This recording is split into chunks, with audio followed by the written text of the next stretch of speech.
Hi, Forest Park. I'm excited to be a part of this 21 days of prayer and fasting and being able to share with you today. Just got back from church myself, and it was a wonderful day at Forest Park. And so if you had the opportunity to be with us, I know that you were inspired by some of the things that Scott was able to share about choices and priority.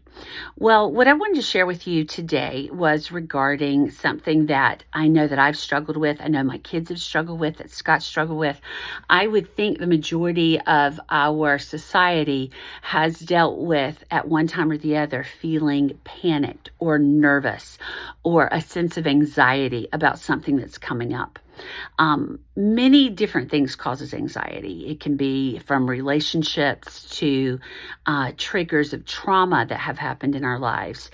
And a lot of the times what I have found for me personally is that I thought that the trauma that I experienced did not merit the panic that I was experiencing.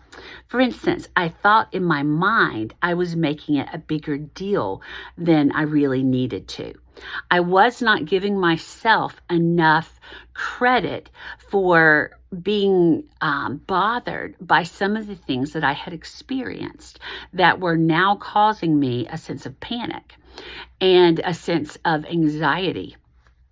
For instance, I have shared many times that during the pandemic in 2020, I really went through a very dark time. For us as pastors, our entire existence was to have people in the building to be able to share with them messages of hope, messages of purpose, messages of peace, something that would get them from here to there. And we couldn't even go into the building. And so in my mind, I'm a very concrete thinker. 1 + 1 always equals 2. But this was a scenario that 1 + 1 did not equal 2. And to be perfectly honest, I didn't know what it equaled. And so as we began to navigate through that world, and it wasn't just churches, it was many businesses. We all know that how our schools and our parenting, all of these things were affected. And we were really experiencing deep panic, deep anxiety because of things we had never been through before.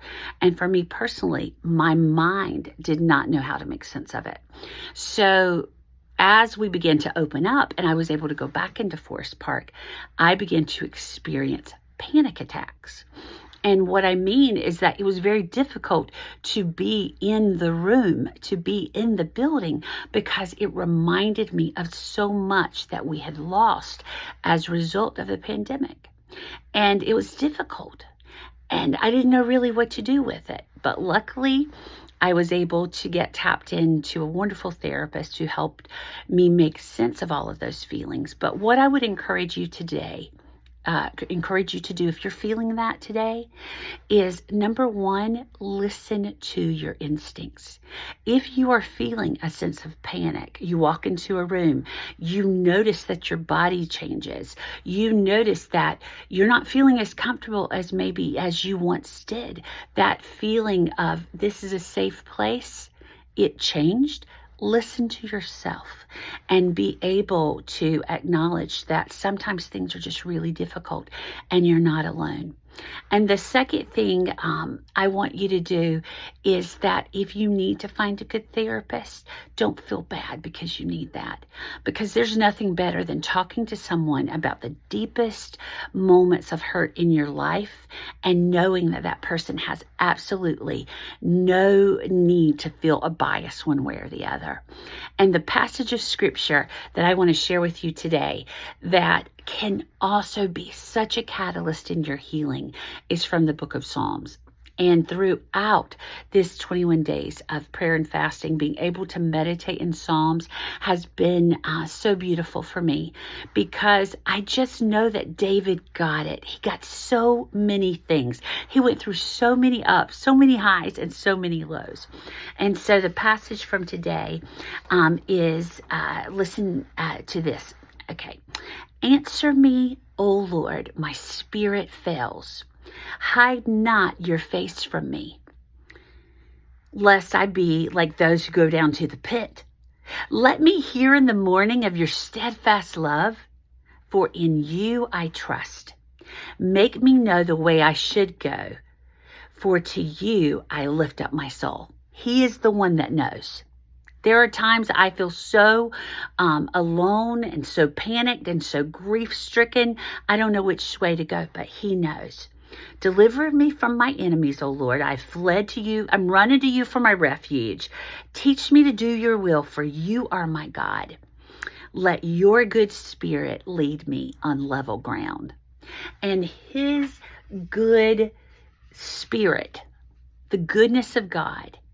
And again, this is from Psalm 143. It's important that I tell you that, verses 7 through 10. His goodness is what's going to lead you to a sense of peace. Now, is it only his goodness? Is it only his word? Is it only feeling that sense of the presence of God that you cannot describe? Yeah, it would be awesome if that's what you felt every time you felt panicked. But that's not, in actuality, what happens to us. Sometimes we have to go out and we've got to seek a way to make ourselves feel better. And that comes from community. It might come through seeking a good therapist.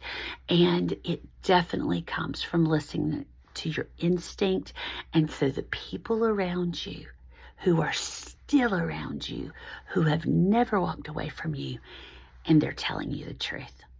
My really closest friends and my family, they saved me during that darkness.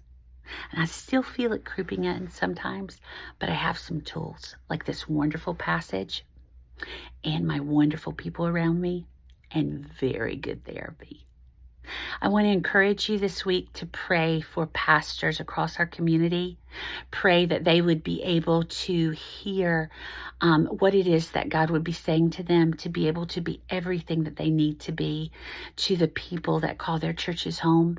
And I want to encourage you to pray for our partners and people in other countries that are doing their very best. We spent 20 years investing our lives in Ecuador. And one of the most special people to us was Dr. Leo, who passed away just a couple of months ago. And his family, Rena, and her children and grandchildren, they need us to lift them up in prayer. I love you so much. I hope you have a wonderful week and that you are encouraged today.